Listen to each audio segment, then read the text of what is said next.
قرآن مجید میں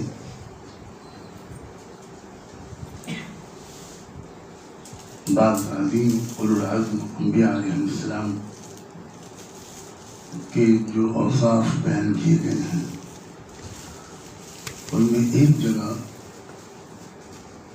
اولی الایدی والابصار کے الفاظ استعمال ہوئے. سیدنا ابراہیم علیہ السلام اور سیدنا اسماعیل اور سیدنا اسحاق، ان تین انبیاء کا تذکرہ ہے اور ان کے مخصوص اوصاف دو لفظوں میں بیان کیے گئے، اولی الایدی والابصار. یعنی یہ تینوں قوت عملی اور قوت نظری، قوت فکری، ان دونوں کے حامل تھے. قیادت کے لیے سب سے زیادہ درکار مشترک اوصاف کے علاوہ یہ دو وصف ہیں. اگر قائد غیر معمولی فکری قوت کا تو حامل ہو لیکن عملی قوت کا نہ ہو تو کامیاب طریقے سے قیادت کا فریضہ انجام نہیں دے. حضرت شاہ ولی اللہ رحمۃ اللہ علیہ نے تو یہاں تک لکھ دیا ہے کہ اللہ تعالیٰ نے انبیاء علیہ السلام کو ذکاوت مفرطہ نہیں دی، یعنی بہت زیادہ فلسفیانہ عقلی موشگافی یہ انبیاء علیہ السلام کو اللہ نے نہیں دی. اس لیے کہ اگر عقلی قوت حد سے زیادہ ہوتی ہے تو عملی قوت کمزور ہو جاتی ہے. دونوں کے درمیان ایک انتہائی خوبصورت اعتدال اور توازن انبیاء کی سیرت میں ملتا ہے، اور سب سے زیادہ جو محفوظ ہے سیرت وہ ہم سب جانتے ہیں، خاتم النبیین سیدنا محمد رسول اللہ علیہ، اور آپ کی زندگی کا ہر لمحہ، ہر لفظ جو آپ کی زبان مبارک سے نکلا، ہر فیصلہ جو آپ نے کیا، وہ اعلیٰ ترین درجے کی قوت نظری و فکری، قوت عقلی اور قوت عملی کا نمونہ ہے. پوری تاریخ اسلام میں بھی اور تاریخ انسانیت میں بھی جن لوگوں نے بھی اپنی اپنی قوموں کی قیادت کی ہے کامیاب، ان کی زندگی میں، ان کی سیرت میں نمایاں طور پر یہ دو اوصاف ملتے ہیں. ہمارے ملک میں برصغیر میں بھی جو ملت اسلامیہ میں قائدین پیدا ہوئے اور بہت بڑی تعداد میں پیدا ہوئے، بہت زرخیز ہے ہماری تاریخ، بہت زرخیز ہے یہ خطہ زمین. ان اکابر و اسلاف اور عظیم قائدین کے اس دور میں بہت ہی شاید بھرپور وارث تھے ہمارے سب کے ممدوح محبوب حضرت مولانا سید محمد ولی اللہ. مجھے بھی زندگی کے آخری چند سالوں میں بہت قریب سے ان کو دیکھنے اور سمجھنے کا موقع ملا، اور بہت سی باتیں تنہائیوں میں ان سے اس طرح کی ہوئیں جو بہت قریبی ساتھیوں کی تو یقیناً ہوئی ہوں گی، مجھ سے بہت زیادہ قریبی ساتھی اور قدیم رفقا ان کے تھے. تو ہر گفتگو میں یہ احساس میرے اندر مزید طاقتور ہوتا تھا کہ بہت قابل قدر ہے یہ شخص، اور اس لیے خاص طور پر قابل قدر ہے کہ وہ قوت فکری اور علمی، قوت عقلی، قوت نظری اور قوت عملی، ان دونوں کے جامع تھے. دوسرے، قائد کو جمال اور جلال دونوں چیزوں کی ضرورت ہوتی ہے. کوئی قائد سراپا جمال ہو، وہ بھی چیلنجز کا مقابلہ اپنی جمالی طبیعت کے غلبے کی وجہ سے شاید کبھی کبھی نہ کر سکے. اور جو صرف سراپا جلال ہو وہ بھی حکمت اور دانشمندی اور صبر و تحمل کے وقت میں ہو سکتا ہے کہ کامیاب ثابت ہو. تو قیادت کے لیے یہ بھی بہت ضروری ہے کہ دانشمندی اور بالغ نظری بھی ہو اور حق گوئی اور بے باکی بھی ہو، جرأت اور حوصلہ بھی ہو. خصوصاً ہمارے اس دور میں تو یہ بڑی زبردست تقسیم اور افسوسناک تقسیم نظر آ رہی ہے کہ قیادت کا دعویٰ کرنے والے حضرات یا جن سے ہم جیسوں کو قیادت کی امید ہوتی ہے ان میں ایسے لوگ بھی نظر آتے ہیں جن میں دانشمندی تو نظر آتی ہے لیکن حوصلہ مندی بہت کم نظر آتی ہے، اور ایسے لوگ بھی نظر آتے ہیں جن میں حوصلہ مندی یا جذباتیت تو نظر آتی ہے مگر حقیقت پسندی، بالغ نظری اور ایک پریکٹیکل اور پریگمیٹک اپروچ اس کی کمی نظر آتی ہے. مولانا ان خوش نصیب لوگوں میں سے تھے جن کو بچپن سے ایسا ماحول ملا، ایسی وراثت ملی اور ایسی تربیت ملی. نفسیات کے ماہرین یہ بات کہتے ہیں اور صحیح کہتے ہیں کہ کسی انسان کے اندر جو اوصاف ہوتے ہیں ان کے پیدا کرنے میں دو بنیادی فیکٹرز ہوتے ہیں، ایک تو وراثت اور دوسرا تربیت. مولانا کو وراثت بھی ملی عظیم قائدین کی، ان کے والد عظیم ترین قائدوں میں سے. میں یہاں بہت کھل کر عرض کر سکتا ہوں کہ مجھے ایک ایسے گھر میں اللہ نے مجھے پیدا کیا کہ جہاں وقت کے اکابر قائدین، سیاسی زعماء، محقق علماء، اہل قلوب، رجال فکر، اہل قلم، ان کی بہت آمد رفت تھی اور مجھے ان کی خدمت کا موقع ملتا تھا کیونکہ میرے والد ماجد کا جہاں قیام تھا وہ مکان ایسا تھا کہ گھر کے اندر کے حصے میں والد ماجد اپنے چھوٹے سے کنبے کے ساتھ رہتے تھے اور باہر کے کمرے میں حضرت مولانا ابوالحسن علی ندوی رہتے تھے اور یہ مجمع البحرین تھا اور یہاں ملک کے مختلف قائدین چوٹی کے لوگ آتے رہتے تھے. مجھ سے مشاورت کے سارے ابتدائی مشورے اسی کمرے میں ہوئے، اس کی تاسیس کا فیصلہ بھی اسی کمرے میں ہوا اور میں تو بہت ہی کم عمر تھا، مشکل سے 8-9 سال کی میری عمر تھی جب ڈاکٹر سید محمود کا بار بار اس ضعیفی میں لکھنؤ آنا اور تنہائیوں میں گفتگو کرنا اور اس وقت کے جو حالات تھے اس میں کانگریس کی طرف سے ڈاکٹر سید محمود جیسے پرانے پختہ کانگریسی رہنما کا مایوس ہو جانا اور یہ فیصلہ کرنا کہ مسلمانوں کی الگ ایک اجتماعی طاقت ابھرنی چاہیے اور اس کے لیے انہوں نے سب سے پہلے میرے والد ماجد سے ہی خط و کتابت کی، پھر اس کے بعد تشریف لا کر گفتگو تفصیلی ہوئی، پھر حضرت مولانا ابوالحسن علی ندوی شامل ہوئے. تیسرے نمبر پر جو شخصیت اس میں شامل ہوئی مفتی عتیق الرحمان صاحب کی تھی اور چوتھے نمبر پر جو شخصیت شامل ہوئی وہ حضرت مولانا منت اللہ رحمانی کی. تو بہت قریب سے دیکھنے کا موقع ملا کہ اپنی چھوٹی سی عمر کے باوجود جو تھوڑی بہت بات سمجھ میں آتی تھی اور بعد میں خط و کتابت جب ہوتی تھی کیونکہ میں 6 سال کی عمر سے حضرت والد صاحب کے خطوط لکھنے لگا تھا جب میری سطریں بھی سیدھی نہیں ہوتی تھی اور وہ پینسل سے لکیریں کھینچ دیا کرتے تھے، لیکن شاید میری تربیت کی وجہ سے وہ ڈکٹیٹ کر کے مجھ سے کچھ خطوط لکھواتے تھے. تو ان میں جو خطوط بہت اہم ہوتے تھے ان میں مولانا رحمانی اس کے خاص مخاطب ہوتے تھے اور مولانا رحمانی کی تحریر بھی بہت خوبصورت تھی، رائٹنگ، اور اس صفت کے بھی والد سے مولانا ولی رحمانی بہت ہی خوبصورت ہینڈ رائٹنگ تھی. حضرت والد صاحب کی جو تحریر تھی وہ اتنی حسین اور خوبصورت نہیں تھی. حضرت والد صاحب آخر میں کبھی کبھی جملہ لکھواتے تھے کہ میرے مکتوب کے پڑھنے سے آپ کو جو زحمت ہوئی اس پر میں بہت معذرت چاہتا ہوں، اور آپ کے خوبصورت خط کے انتظار میں ہوں۔ تو عجیب تعلقات تھے ان بزرگوں کے، اور یہ نہیں کہ سب کا ذوق ایک تھا، تھوڑا تھوڑا ایک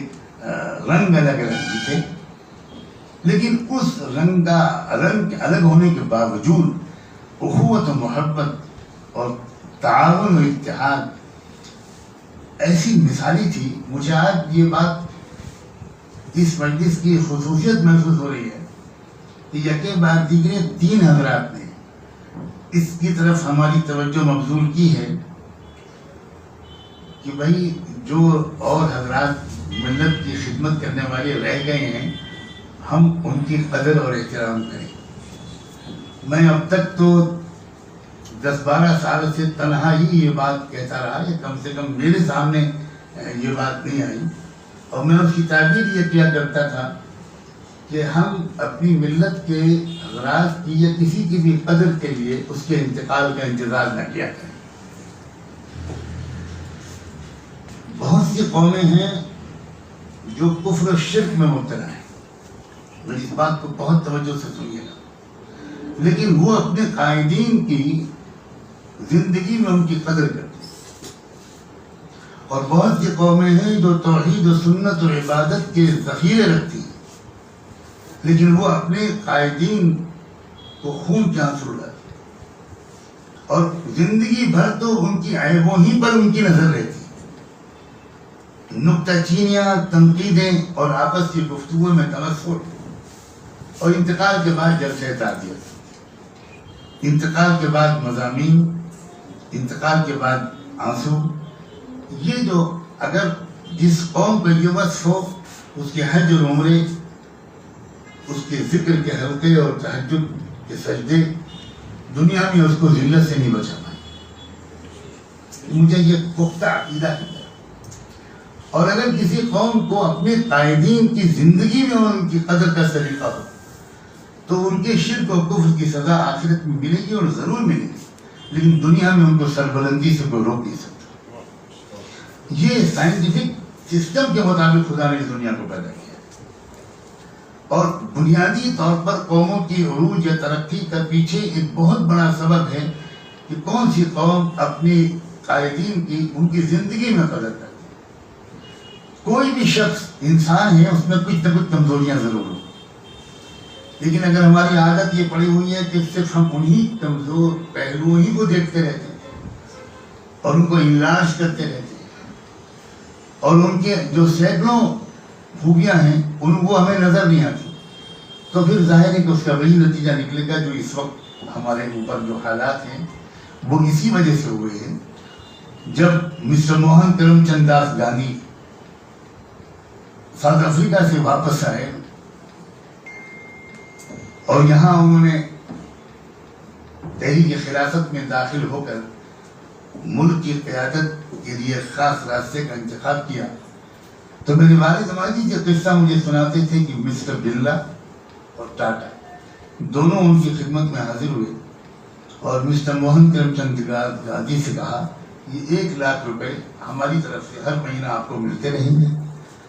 اور کوئی حساب کتاب نہیں، اپنے ذاتی خرچ میں لگائیے، جس طرح لگائیے، لیکن آپ یکسو ہو کر قوم کی قیادت کریں، اس لیے یہ ہماری طرف سے تا حیات یہ نذرانہ آپ کو پیش کیا جاتا ہے۔ ہماری قوم 2 روپے کا چندہ تو دیتی تھی، لیکن حساب لیتی ہے 2 لاکھ۔ یہ جو صورت ہے نا، اس نے ہمیں بہت نقصان پہنچایا ہے۔ مولانا ولی رحمانی کبھی کبھی اس درد سے بے قابو ہو جاتے تھے، تنہائیوں میں جب گفتگو ہوتی تھی اور اس پہلو پر جب بات ہوتی تھی تو وہ بالکل جیسے بندھن کھل جاتے تھے، حالانکہ اللہ تعالیٰ نے ان کو اس ریاست میں پیدا کیا جہاں کے لوگ یہ اچھی خاصی بڑی تعداد قدردانوں کی ہے، اس خاندان میں پیدا کیا جس خاندان کی وجاہت ہے، اور ان کے عقیدت مندوں کی بہت بڑی تعداد ریاست بہار میں بہت پہلے سے موجود تھی، اور ان کو وہ پلیٹ فارم عطا فرمایا۔ لیکن کہیں نہ کہیں زندگی میں ان کو یہ تجربات ہوئے ہوں گے، تبھی وہ اس موضوع پر بالکل پھٹ پڑتے تھے، اور عجیب ان کی کیفیت ہو جاتی تھی. چنانچہ مسلم پرسنل بورڈ کے جنرل سیکریٹری بننے پر راضی کرنے کے لیے مجھے ذاتی طور پر کیسی ان کی خوشامد کرنی پڑی، کتنا ان کے اوپر محنت کرنی پڑی. اور وہ 2-3 بار میرے دور دراز کے مقام مہاراشٹر میں وہاں خود تشریف لائے میرے اصرار پر، کیونکہ میں نے چاہا کہ میں تنہائی میں باتیں کروں اور میں ان کو ان کے جد امجد مولانا مونگیری کی وراثت کا واسطہ دیتا تھا. حضرت مولانا فضل حق فضل الرحمان گنج مراد آبادی جو حضرت مولانا مونگیری کے شیخ تھے، ان کی مخصوص جو اسلام کی فہم تھی اس کا واسطہ دے کر ان سے کہتا تھا کہ یہ ذمہ داری اب آپ قبول کر ہی لیجیے. حضرت مولانا نظام الدین صاحب عمر کے اس مرحلے میں آ گئے ہیں صحت کے کہ وہ خود بہت پریشان ہیں. وہ ہم لوگوں سے بار بار کہتے تھے کہ بھائی کسی طرح یہ ذمہ داری مجھ سے لے کر آپ کسی اور کو ثبوت کریں. اور ہمیں مولانا وحید رحمانی سے موضوع کوئی نظر نہیں آتا تھا، لیکن مولانا راضی نہیں تھے. میں یہ بات یہاں ریکارڈ کہنا چاہتا ہوں کہ مولانا کہتے تھے بھائی اب میری عمر اور صحت اس قابل نہیں رہی کہ ایک نئی بڑی ذمہ داری اپنے اوپر لوں. آلریڈی میرے اوپر پہلے سے ہمارے شریعہ کی ذمہ داری ہے، عملی طور پر مجھے ہی اس کو دیکھنا پڑ رہا ہے. اور بھی انہوں نے کچھ معذرت کی لیکن بہرحال وہ راضی ہوئے. اور پھر آپ جانتے ہیں کہ کس طرح انہوں نے قیادت کی اور ان کے زمانے میں بہت بڑے بڑے چیلنجز بھی آئے، لیکن اللہ تعالیٰ ان کو جزائے خیر دے کہ اپنی طرف سے امکانی کوشش میں کسی کمی کا احساس لے کر شاید وہ اللہ کے دربار میں حاضر نہیں ہوئے ہوں گے. وہ اس شکر کی کیفیت کے ساتھ حاضر ہوئے ہوں گے کہ جو کر سکتے تھے اللہ ہم نے کیا، اگر ہم کامیاب نہیں ہوئے تو اللہ ہمیں معاف کر دیجیے. ایک تو یہ پہلو. دوسرے میں اور بہت سے پہلوؤں کو دہرانا نہیں چاہتا. ان کی جرأت، ان کا حوصلہ، ان کی بے باکی، ان کی فراست، ان کی بصیرت، ان کی حالات پر نظر، گہری سمجھ، ملکی اور بین الاقوامی حالات کی سازشوں کی سمجھ، ان سے مقابلے کا حوصلہ، یہ سب اوصاف تو آپ سب حضرات خوب جانتے ہیں اور ہمارے بیان کرنے والوں نے اچھی طرح بیان کیا. لیکن ایک بہت اہم پہلو اس بہت ہی اہم مجلس میں عرض کرنے کی اجازت چاہتا ہوں. میں پچھلے 15-16 سال سے یا کچھ اس سے زیادہ سے اس نتیجے پر پہنچ چکا تھا کہ ملک میں ہندوؤں کی اکثریت ہے، اس سے بڑا کوئی جھوٹ نہیں. اور اس کی وجہ یہ تھی کہ میں بچپن سے مطالعہ کر رہا تھا ان مصنفوں کی تحریروں کا جنہوں نے اس ملک کی سماجی جو فیبرک ہے اس پر ریسرچ کیا ہے. اور میرا احساس مطالعے کے نتیجے میں بڑھتا چلا جا رہا تھا کہ ہم مسلمان اس ملک کی جو سوشل فیبرک ہے، سماجی ویوستھا ہے، اس سے واقف نہیں. ہم یہ سمجھ رہے ہیں کہ ہر غیر مسلم ہندو ہے. یہ ہماری سنگین غلطی ہے اور اس غلطی کے نتیجے ہم بھگتتے چلے جا رہے ہیں اور بھگتتے چلے جائیں گے، آئسولیٹڈ ہوتے چلے جا رہے ہیں. غالب تعداد بہت بڑی اس ملک میں ہماری دشمن ہوتی جا رہی ہے اور ان کو ہمارے دشمن بنانے والی طاقتیں کامیاب ہوتی جا رہی ہیں اور اس کامیابی میں ہماری ناواقفیت کو بڑا رہا ہے. لیکن میں یہ بات بھی عرض کروں کہ ہماری روایتی مسلم قیادت کے منصب پر فائز تمام جماعتوں کے ذمہ داران سے، تمام شخصیات سے میں نے فرداً تفصیلی گفتگو اور یہ عرض کرنے کی کوشش کی کہ اپنی حکمت عملی میں ایک جوہری تبدیلی کرنے کی ضرورت ہے. وہ یہ کہ مسئلہ اس ملک میں اگر ہم نے ہندو مسلم بنا کر مقابلہ کیا تو ہم کبھی کامیاب نہیں. اس ملک میں یہ مسئلہ ہے ہی نہیں. ہندو مسلم مسئلہ بنایا گیا، کھڑا کیا گیا ہے نام نہاد ہندو سماج کے اندرونی ٹکراؤ سے بچنے کے لیے. یہ ہے اصل. اس کی بہت تفصیلات میں آپ کو زیادہ وقت نہیں لینا چاہتا تو مجھے ابھی ٹرین پکڑنی ہے. تمام جماعتوں سے میں سب کا نام لوں، سب میں ایک بھی یہ شکایت نہیں کر سکتا کہ میں نے ان کے قائدین اور ذمہ داران سے تفصیلی گفتگو سے گزارش کی کہ آپ اس پر غور فرمائیے، جلدی فیصلہ نہیں کیجیے. اس ملک میں جو 70-80% آبادی ہے غیر ہندو ہے، اور یہ براہمنوں کی مظلوم ہیں، اور ہم تو مظلوم آج سے ہوئے 60-70-80 سال یا ہزاروں سال کے مظلوم، لیکن ہمارے ان کے درمیان ایک زبردست خلیج حائل ہو گئی ہے اور وہی استعمال کیے جاتے ہیں ہمارے خلاف۔ اس لیے ہمارا ان سے رابطہ ہونا اور بہت ہی ایک کامن منیمم پروگرام بنا کر ایک مشترکہ جدوجہد اٹھانا وغیرہ وغیرہ۔ یہاں پر میں یہ بات کہنا چاہتا ہوں کہ تنہا بڑے مسلم قائدین میں مولانا ولی رحمانی تھے، جنہوں نے مجھ سے ایک مرتبہ اجمالی طور پر یہ بات سننے کے بعد کہا کہ مولانا یہ بہت اہم موضوع ہے۔ اب میں اگلے ملاقات میں 2-3 دن آپ سے یہ باتیں سنوں گا، تفصیل سے سمجھوں گا، آپ کے تجربات سنوں گا، یہاں تک کہ یہ بھی انہوں نے میرے کہنے پر قبول کر لیا کہ ہماری آپ کی وہ ملاقات لکھنؤ میں بھی نہیں ہوگی، دلی میں بھی نہیں ہوگی، پٹنہ میں بھی نہیں ہوگی، ہمیں پہاڑی مقام پر جو سیاحتی مقام ہے وہاں جا کر روپوش ہو گئے۔ آج یہ پہلی بار میں یہ بات کہہ رہا ہوں، نہ مجھے وہاں کوئی جانتا تھا نہ انہیں کوئی جانتا، اور وہاں 3 دن لگاتار کئی گھنٹے صبح اور کئی شام اس موضوع پر نشستیں ہوئی، اور ان کے 1 دن کے بعد ایما پر میں نے اس مظلوم طبقات کے کئی قائدین کو بلا لیا، کوئی کہاں سے آ گیا، کوئی کہاں سے آ گیا، کچھ اسٹیٹ سے آ گئے لوگ، کچھ سکھ لوگ آ گئے، کچھ اور کرسچنس آ گئے، کچھ لنگایت آ گئے، کچھ بدھسٹ رہنما آ گئے۔ اب جب مولانا نے ان کی گفتگو سنی اور ان کے جذبات سنے اور یہ کہا کہ ہم پر کیا زیادتیاں ہو رہی ہیں، ہم کس قدر سخت مظلوم ہیں، ہم پر تو زیادتی ہوئی کہ آپ کو تو آج تک وہ ہندو ثابت نہیں کر سکے، لیکن ہمارے ساتھ تو یہ ہوا ہے کہ 1900 آرٹیکل نمبر 25 جو دستور کا ہے دفعہ 25، اس کی تشریح میں دستور میں لکھ دیا گیا کہ سکھ اور بدھسٹ اور جینی ہندو ہیں۔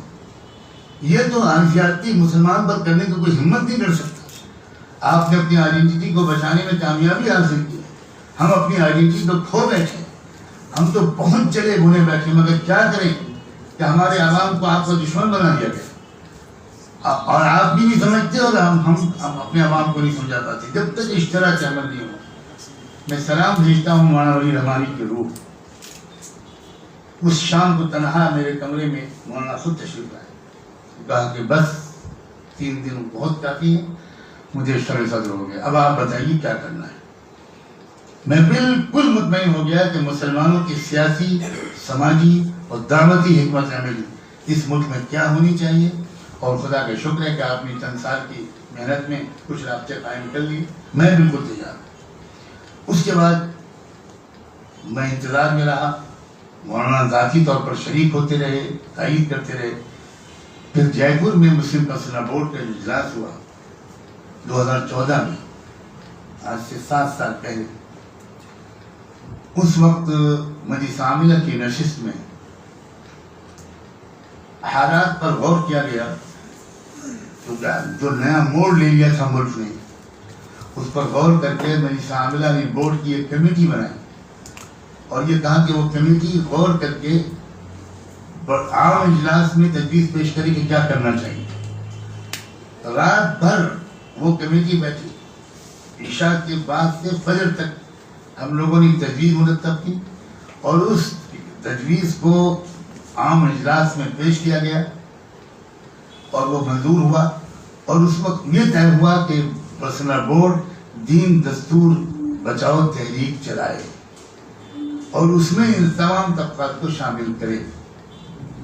یہ مولانا ولی رحمانی کی بصیرت تھی، جرأت تھی۔ اس پر اختلاف ہوا، وہ روایتی انداز کے جو لوگ ہیں ان کی سمجھ میں نہیں آ رہا تھا، اور وہ یہاں تک کہتے تھے کہ دین بچاؤ یہ تو سمجھ میں آتا ہے، دستور بچاؤ کا کیا مطلب؟ اور ہم یہ کہتے تھے کہ دستور بچاؤ کے نام پر یہ لوگ شریک ہو پائیں گے، دین بچاؤ کے نام پر یہ لوگ شریک نہیں ہوں گے، اور جب تک ان کو ہم شریک نہیں کریں گے ہم اپنے ملک میں نیشنل ایجنڈے کو بدل نہیں سکتے۔ تو یہ مولانا کی جرأت بھی تھی، بصیرت بھی تھی کہ انہوں نے اس بات کو منظور کروایا عاملہ سے اور صدر بورڈ سے، اور آپ یقیناً گواہ ہیں اس میں کہ وہ جو تحریک چلی تو اس نے پورے ملک میں ایک نیا رخ ڈال دیا۔ پہلی مرتبہ مسلم پرسنل بورڈ کے جلسے میں کہیں 10,000 کہیں 5,000 کہیں 20,000 غیر مسلموں نے شرکت شروع کی. انہیں بورڈ تو یہ اس انداز سے بدنام کیا جا رہا تھا کہ جیسے آتنکوادیوں کی کوئی سنگھن ہے. تو یہ لیکن اس کے بعد پھر میں یہ بھی آپ بات بھی کہہ دوں کہ بالآخر ایک وقت آیا کہ ہماری بات وہ جماعتیں جو بورڈ کے اندر شامل تھیں انہوں نے دھمکیاں تک دے ڈالی صدر بورڈ کو خط لکھ کر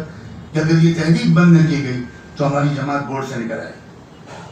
تو بورڈ کو ٹوٹنے سے بچانے کے لیے صدر بورڈ نے ہم لوگوں سے کہا کہ بھئی آپ لوگ اپنے طور پر یہ چلائیے, میں آپ کے ساتھ ہوں ذاتی طور پر,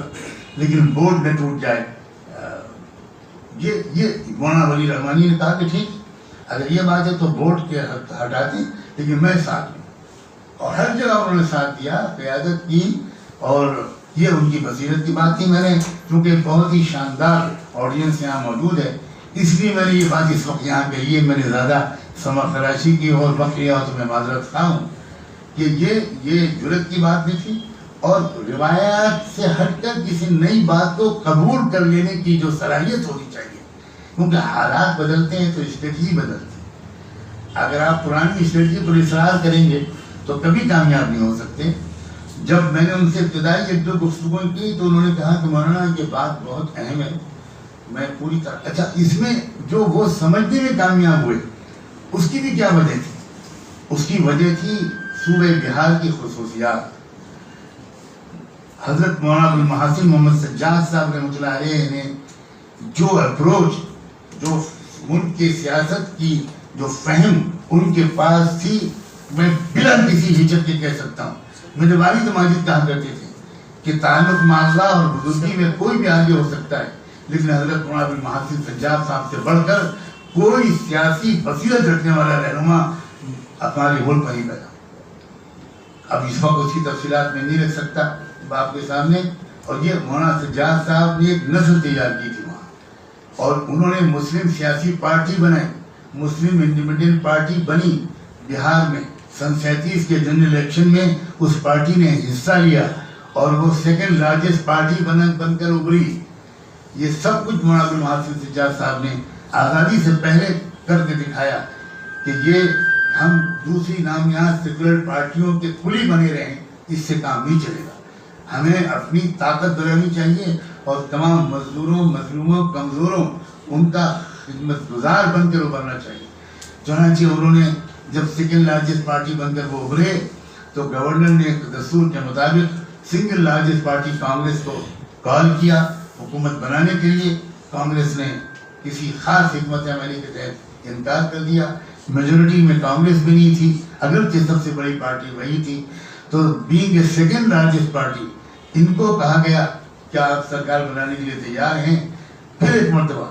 جو مشورے ہوتے تھے مسلم انجمن پارٹی کے, اس میں پہلے علماء و فقہاء کا اجلاس ہوتا اور شرعی نقطہ نظر سے باقاعدہ غور ہوتا تھا. وہ سارا مواد ہمارے شریعت کی لائبریری میں موجود ہے, اور اس کے مطابق مسلم انڈیپینڈنٹ پارٹی کا جلسہ ہوتا تھا. اس نے فیصلہ کیا کہ ہاں ہم سرکار بنانے کو تیار ہیں. حالانکہ وہ اکثریت میں نہیں تھے.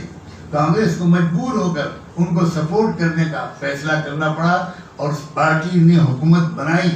اور میں اس پر اپنی بات کو مکمل کروں گا کہ حکومت سنبھالتے ہی مولانا سجاد صاحب نے پورے بہار کے علماء اور اصحاب علم و فتویٰ کا اجتماع بنایا. اور آپ کو حیرت ہوگی اس اجتماع کا استفتاء کیا تھا, کس موضوع پر گفتگو ہو رہی تھی. وہ یہ کہ بہار کے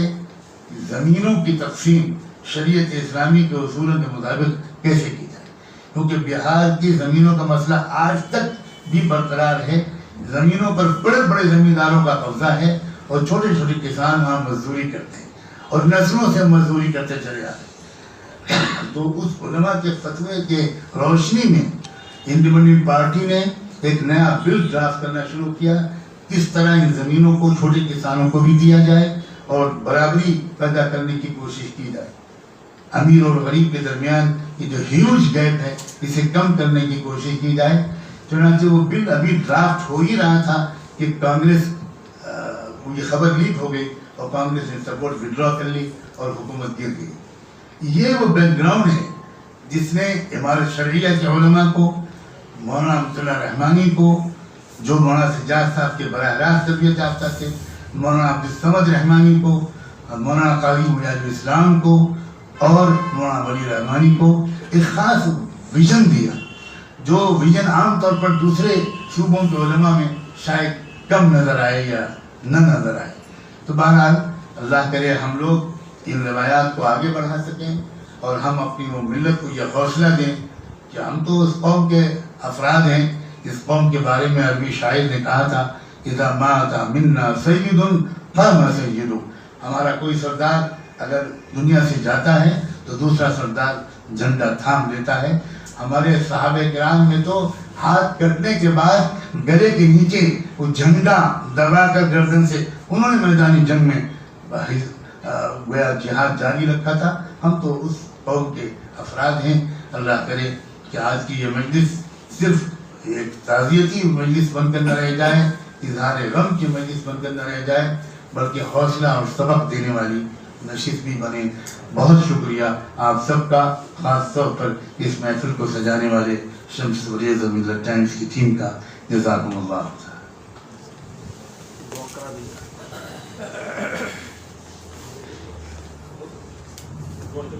دعا کرا دیجیے۔